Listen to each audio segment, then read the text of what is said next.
നമസ്തേ. ഓം ശ്രീ മാത്രേ നമ. Sridevi astrological consultancy ചാനലിലേക്ക് ഏവർക്കും സ്വാഗതം.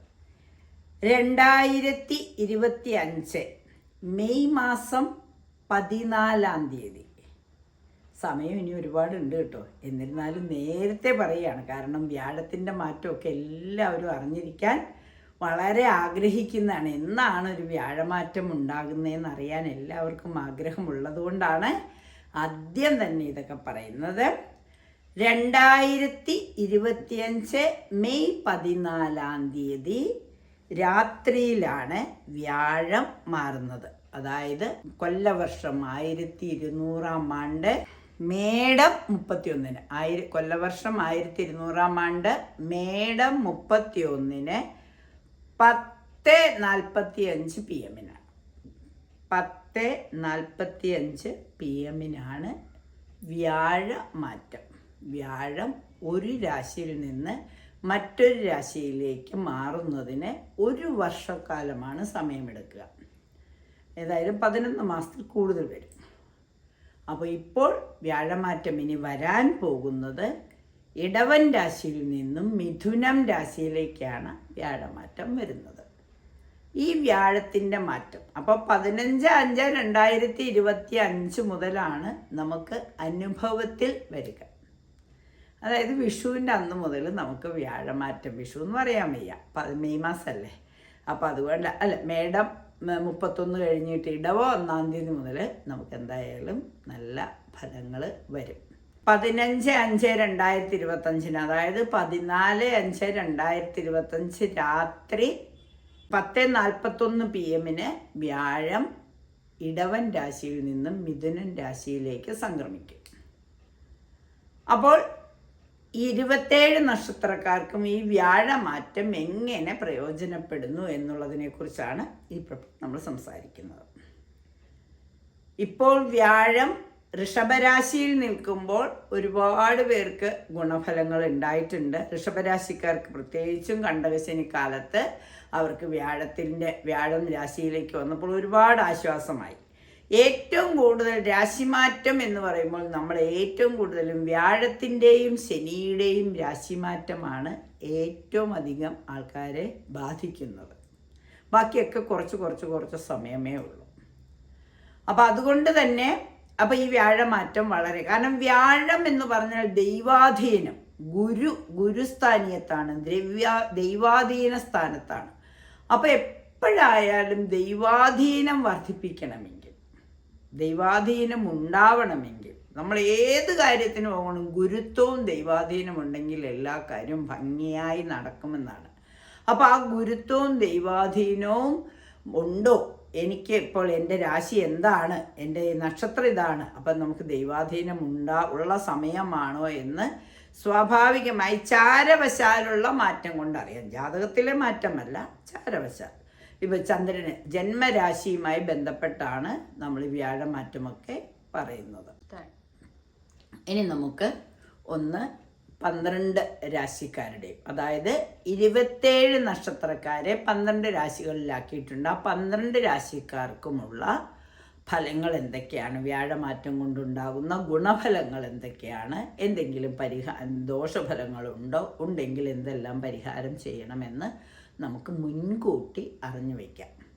ഇപ്പോൾ വീട് പണിയണമെങ്കിലോ, എന്തെങ്കിലും യാത്ര പോകണമെങ്കിലോ, എന്തെങ്കിലും ചിട്ടികളോ മറ്റോ തുടങ്ങണമെങ്കിലോ, സമ്പാദ്യശീലങ്ങളൊക്കെ ആണെങ്കിൽ ആത്മീയ യാത്രകളൊക്കെ വേണമെങ്കിൽ ഈ മാറ്റം നമുക്ക് അറിഞ്ഞിരുന്നാൽ അതിനനുസരിച്ചിട്ട് പ്ലാൻ ചെയ്യാം.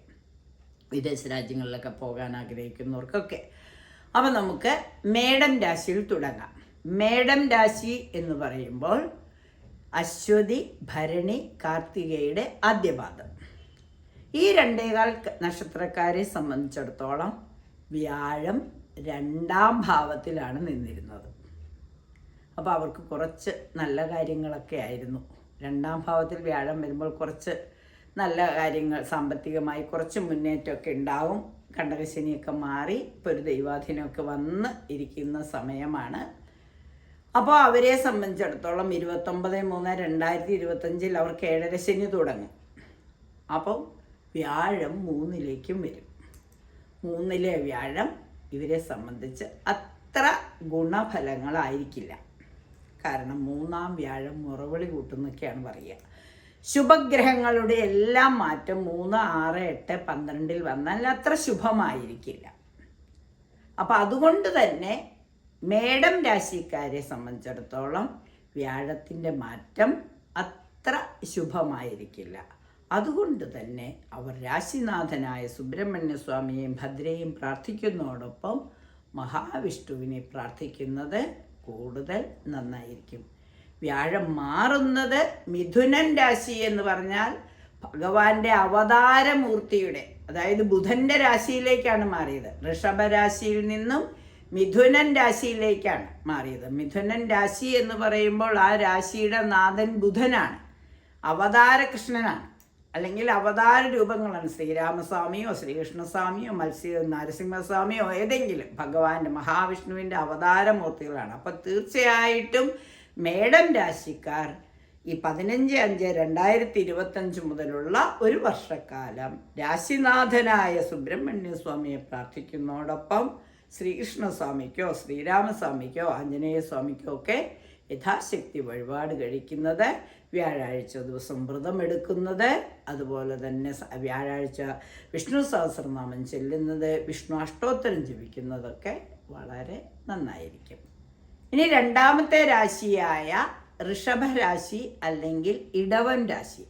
ഇടവൻ രാശി എന്ന് പറയുമ്പോൾ കാർത്തികയുടെ അവസാന 3 പാദവും രോഹിണിയും മകയിരത്തിൻ്റെ ആദ്യ 2 പാദവും ചേരുന്ന 2.25 നക്ഷത്രം.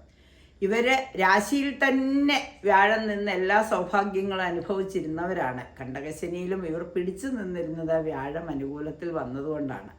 അപ്പോൾ ഇപ്പോൾ വന്ന ഈ വ്യാഴത്തിൻ്റെ മാറ്റം ലഗ്നത്തിൽ നിന്നും 2ലേക്കാണ് മാറുന്നത്. അപ്പം ലക്ഷം ഗുണങ്ങളായിരുന്നു ലഗ്നത്തിൽ വ്യാഴം വന്നാൽ, രാശിയിൽ തന്നെ വ്യാഴം വന്നാൽ ഒരുപാട് ഗുണങ്ങളെന്നാണ്.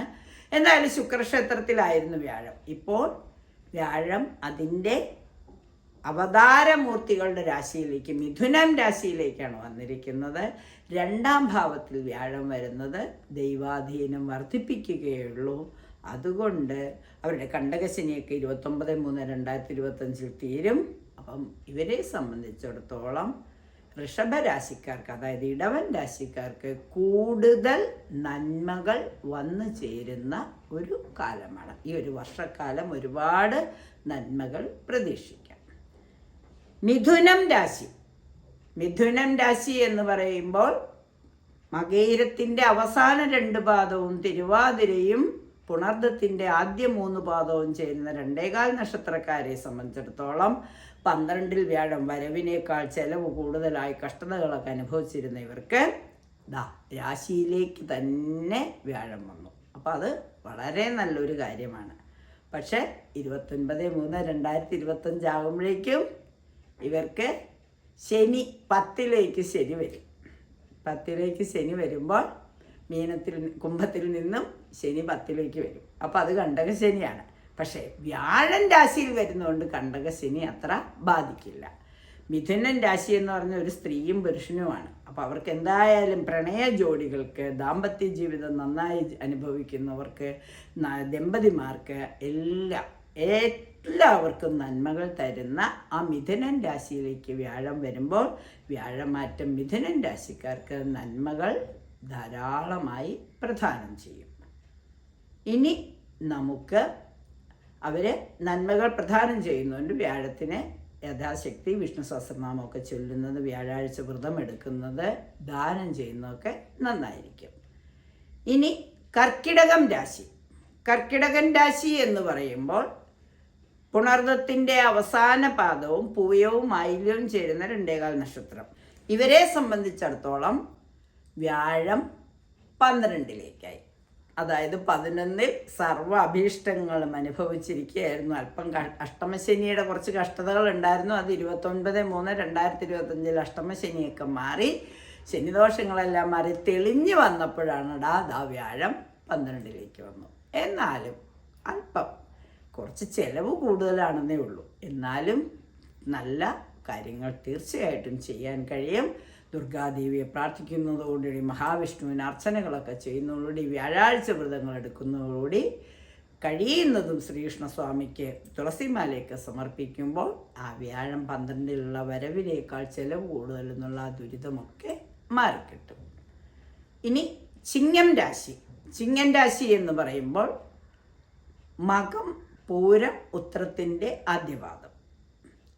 7 കണ്ടകശനിയൊക്കെ അനുഭവിച്ച് വിഷമിച്ചിരിക്കുന്നവർക്ക് 29/3/2025 ശനിയുടെ മാറ്റമൊക്കെ മാറി, കണ്ടകശനിയുടെ ദുരിതങ്ങളൊക്കെ മാറി, അഷ്ടമശനി തുടങ്ങി. കണ്ടകൻ മാറിയാൽ അഷ്ടമൻ, അതുപോട്ടെ. എന്നാലും വ്യാഴം 10ാം ഭാവത്തിൽ നിന്നും 11ാം ഭാവത്തിലേക്ക് സർവ അഭീഷ്ട സ്ഥാനത്തേക്കുള്ള വ്യാഴത്തിൻ്റെ മാറ്റം ഒരുപാട് നന്മകൾ ചെയ്യും. അത് സന്തോഷം തന്നെയാണ്. കിട്ടാനുള്ള പണങ്ങളൊക്കെ കിട്ടാനും നഷ്ടപ്പെട്ടതൊക്കെ തിരിച്ചു പിടിക്കാനും ഒക്കെ സാധിക്കുന്ന ഒരു നല്ല കാലമാണ് വരുന്നത്. അഷ്ടമശനിയുടെ ചെറിയ കഷ്ടതകളൊക്കെ ഉണ്ടെങ്കിൽ പോലും ശനീശ്വരന് നീരാഞ്ജനം തെളിച്ച ശാസ്താവിനെയും ഹനുമാൻ സ്വാമിയൊക്കെ പ്രാർത്ഥിക്കുന്നതോടുകൂടി വ്യാഴാഴ്ചകളിൽ ദാനധർമ്മങ്ങൾ ചെയ്യുന്നതോടുകൂടി എല്ലാ നന്മകളും വന്നു ചേരും. കന്നിരാശി. കന്നിരാശി എന്ന് പറയുമ്പോൾ ഉത്രത്തിൻ്റെ അവസാനം 3 പാദവും അത്തവും ചിത്തിരയുടെ ആദ്യ 2 പാദവും ചേരുന്ന 2.25 നക്ഷത്രക്കാർ. ഇവരെ സംബന്ധിച്ചിടത്തോളം വ്യാഴം 10ാം ഭാവത്തിലേക്കാണ് വരുന്നത്. കാരണം വ്യാഴം 10ൽ നിന്ന് വരുമ്പോൾ നമുക്കറിയാം, 10ൽ വരുമ്പോൾ കർമ്മസ്ഥാനത്ത് വ്യാഴം, രാശിയിൽ തന്നെ കേതുവും മാർഗസ്ഥാനത്ത് രാഹു ഒക്കെ നിന്ന് കുറേ കഷ്ടതകളൊക്കെ എന്ത് ചെയ്യുമ്പോഴും വീണ്ടും വീണ്ടും ചെയ്യേണ്ടി വരും ഗുണഫലങ്ങൾ കിട്ടാൻ. അപ്പോൾ കുറച്ച് കഷ്ടതകളൊക്കെ അനുഭവിച്ചിരുന്നവർക്ക് ഇപ്പം 7ലേക്ക് ശനിയും കൂടി വരികയാണ്, കണ്ടകശനിയും കൂടി വരികയാണ്. എന്നിരുന്നാൽ പോലും കർമ്മസ്ഥാനത്തേക്കുള്ള വ്യാഴമാറ്റം ഇവർക്ക് ഒരുപാട് ഗുണങ്ങൾ നൽകും. മാത്രവുമല്ല, വ്യാഴമാറ്റം കഴിഞ്ഞ് അധികം കഴിയാതെ തന്നെ രാഹു കേതുക്കൾക്കും മാറ്റം ഉണ്ടാവും. അതുകൊണ്ട് തന്നെ നന്മകൾ പ്രതീക്ഷിക്കാം. ഈ വ്യാഴമാറ്റം സമയത്ത് 10ലേക്ക് വരുന്ന വ്യാഴത്തിൻ്റെ ഗുണഫലങ്ങൾ അനുഭവിക്കുന്നതിനായി വ്യാഴാഴ്ചകളിൽ വ്രതമെടുക്കുന്നത്, ഒരിക്കലുണ്ണുന്നത്, ദാനധർമ്മങ്ങൾ ചെയ്യുന്നത്, വിഷ്ണു സഹസ്രനാമം, അതുപോലെ തന്നെ വിഷ്ണു അഷ്ടോത്തരം, ഹരേ രാമജപം, ഇതൊക്കെ ഗുണഫലങ്ങൾ നൽകും. ഹനുമാൻ സ്വാമിയെ പ്രാർത്ഥിക്കുന്നതോടുകൂടി കണ്ടകശനിയും വ്യാഴത്തിൻ്റെ ദോഷങ്ങളും മാറി ഹനുമാൻ സ്വാമിക്ക് വെറ്റിലമാലയോ വടമാലയൊക്കെ ചാർത്തി പ്രാർത്ഥിക്കുന്നതും ഗുണഫലങ്ങൾ നൽകും. ഇനി നമുക്ക് തുലാരാശി. തുലാരാശി എന്ന് പറയുമ്പോൾ ചിത്തിരയുടെ അവസാന 2 പാദവും ചോതിയും വിശാഖത്തിൻ്റെ ആദ്യ 3 പാദവും ചേരുന്ന 2.25 നക്ഷത്രക്കാരെ സംബന്ധിച്ചിടത്തോളം വ്യാഴം അഷ്ടമത്തിലായിരുന്നു. കുറേ കഷ്ടതകളൊക്കെ അനുഭവിച്ചിരുന്ന ഇവരെ സംബന്ധിച്ചിടത്തോളം ഒരു അനുകൂലമായ ഒരു സമയമാണ്. വ്യാഴം അവരുടെ ദൈവാധീന ഭാഗത്ത് നമ്മുടെ ഭാഗ്യസ്ഥാനത്തേക്ക് 9ലേക്ക് വരികയാണ്.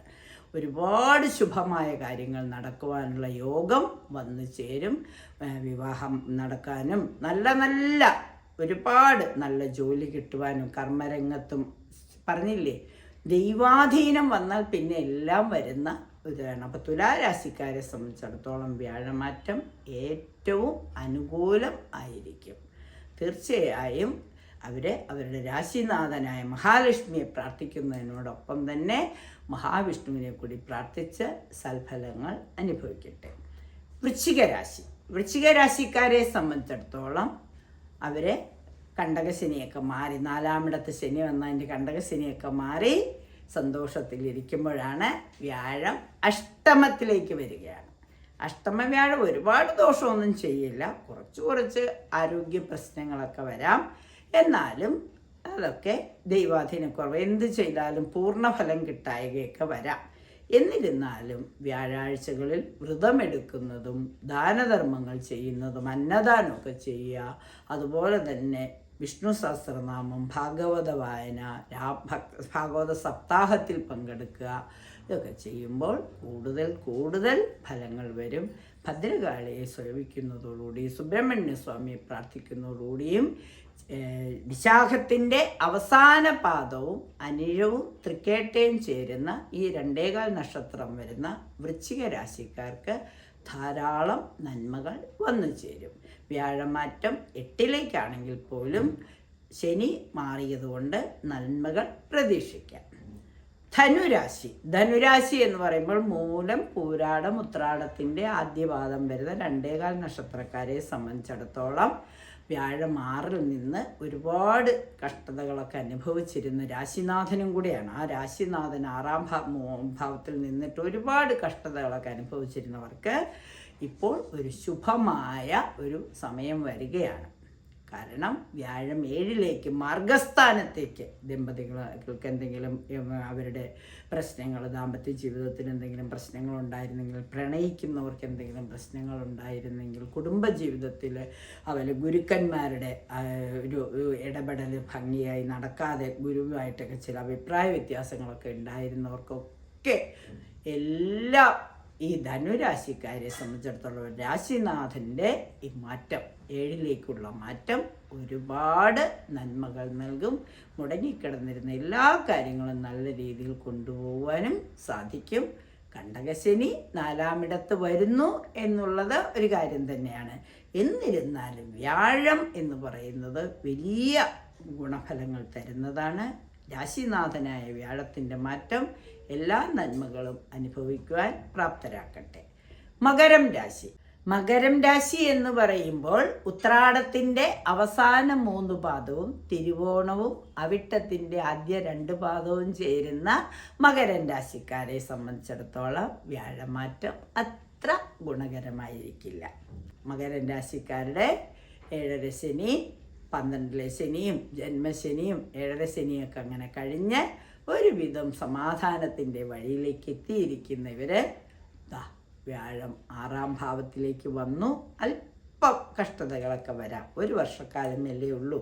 അപ്പം തീർച്ചയായിട്ടും പ്രാർത്ഥനകൾ എല്ലാ കഷ്ടതകളും മാറ്റും. എല്ലാ വ്യാഴാഴ്ചയും ഭഗവാന് തുളസിമാല ചാർത്തി ഭഗവാന്റെ നാമങ്ങൾ ജപിച്ചുകൊണ്ട് ഓം നമോ ഭഗവതേ വാസുദേവായ എന്ന് പ്രാർത്ഥിക്കുക, അല്ലെങ്കിൽ ഓം നമോ നാരായണായ എന്ന് പ്രാർത്ഥിക്കുക, വിഷ്ണു സഹസ്രനാമം ജപിക്കുക, ഹനുമാൻ സ്വാമിയെ പ്രാർത്ഥിക്കുക, ധർമ്മശാസ്താവിന് നെയ്ദീപം തെളിക്കുക ഒക്കെ ചെയ്യുമ്പോൾ വ്യാഴത്തിൻ്റെ മാറ്റം ഏറ്റവും അനുകൂലമായി തീരും. ശനിയുടെ ദുരിതങ്ങൾ മാറിയല്ലോ, 7-ര ശനി മാറിയതിൻ്റെ ഒരു സന്തോഷവും അനുഭവിക്കുവാൻ സാധിക്കും. കുംഭം രാശി എന്ന് പറയുന്നത് അവിട്ടത്തിൻ്റെ അവസാന 2 പാദവും ചതയവും പൂരിട്ടാതിയുടെ ആദ്യ 3 പാദവും ചേരുന്ന കുംഭം രാശിക്കാർക്ക് വ്യാഴമാറ്റം ഏറ്റവും നല്ല ഫലങ്ങൾ നൽകും. അവരുടെ ജന്മശനിയുടെ കഷ്ടതകളെല്ലാം മാറി. എന്നാൽ 7-ര ശനിയുടെ അവസാന പാദത്തിലാണ് 2-ലെ ശനി അല്പസ്വല്പം മടിയൊക്കെ വരുത്തും. എന്നിരുന്നാൽ പോലും രാശിയാധിപനല്ലേ, രാശിയാധിപൻ അത്ര ദോഷമൊന്നും ചെയ്യില്ല. ഹനുമാൻ സ്വാമിയെയും വിഷ്ണുമായ സ്വാമിയെയും ഒക്കെ പ്രാർത്ഥിച്ചാൽ അനുഗ്രഹങ്ങൾ കിട്ടും. ധർമ്മശാസ്താവിൻ്റെയൊക്കെ അനുഗ്രഹം ഇവർക്കുണ്ടാകും. പിന്നെ വ്യാഴം 5-ാം ഭാവത്തിലേക്കാണ് വന്നിരിക്കുന്നത്. സന്തതികൾക്ക് എല്ലാ സൗഭാഗ്യങ്ങളും ഉണ്ടാകും, ദൈവാധീനമുണ്ടാകും. അപ്പോൾ പൊതുവെ കുംഭൻ രാശിക്കാർക്ക് ഏറ്റവും നല്ല ഒരു സമയമാണ് വന്നു ചേരുന്നത്. ഇനി മീനം രാശി എന്ന് പറയുമ്പോൾ പൂരിട്ടാതിയുടെ അവസാന പാദവും ഉത്രട്ടാതിയും രേവതിയും വരുന്ന 2.25 നക്ഷത്രം വരുന്ന മീനൻ രാശിക്കാരെ സംബന്ധിച്ചിടത്തോളം അവരുടെ രാശ്യാധിപനാണ് 3-ൽ നിന്നും 4-ാം ഭാവത്തിലേക്ക് വന്നത്. അപ്പോൾ ഏറ്റവും നല്ല ഫലങ്ങൾ ഇവർക്ക് പ്രതീക്ഷിക്കാം. കാരണം ഇവർക്ക് 7-ര ശനി തുടങ്ങി ഇപ്പം ജന്മശനിയാണ്. എന്നാൽ പോലും വ്യാഴമാറ്റം രാശിനാഥൻ അനുകൂല ഭാവത്തിലേക്ക് വരുമ്പോൾ ഒരുപാട് നന്മകൾ പ്രതീക്ഷിക്കാം. അപ്പോൾ തീർച്ചയായിട്ടും 27 രാശിക്കാർക്കും എല്ലാ നന്മകളും അനുഭവിക്കാൻ 2025 മെയ് 14-ാം തീയതി രാത്രി 10:41 വരുന്ന വ്യാഴത്തിൻ്റെ രാശിമാറ്റം ഏറ്റവും അനുകൂലമാക്കി തീരാനും അതിനനുസരിച്ച് കാര്യങ്ങൾ, രാശിമാറ്റത്തിനനുസരിച്ച് കാര്യങ്ങൾ പ്ലാൻ ചെയ്ത് നടത്തുവാനും എല്ലാവർക്കും കഴിയട്ടെ എന്ന് ആശംസിച്ചുകൊണ്ട് നന്ദി, നമസ്കാരം.